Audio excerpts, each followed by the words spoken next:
In this video, we are going to cover how to pay with multiple payment methods and split tender within the Cloud Retailer point of sale software.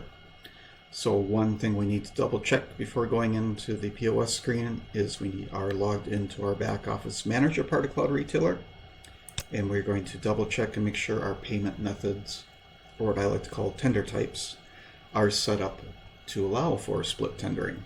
We can do that by going to Admin, searching for payment methods, click on payment methods, and then we're just going to double check by clicking on the box next to credit debit, for example here, and then we can click on edit selected payment method, and we want to make sure that this box is checked for where it says employee can use tender more than once in a single transaction.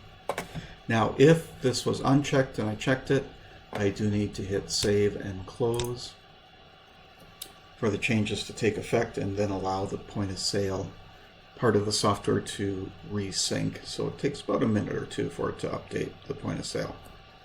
Speaking of the point of sale, let's hop over there and let's ring up a sale here. And then when we go to our subtotal, if we are splitting it, say they're doing $5 in cash, we can type in 5. And then let's say they're doing $5 on another credit or debit card, and then we can check this little box here, and then we can put in the remaining amount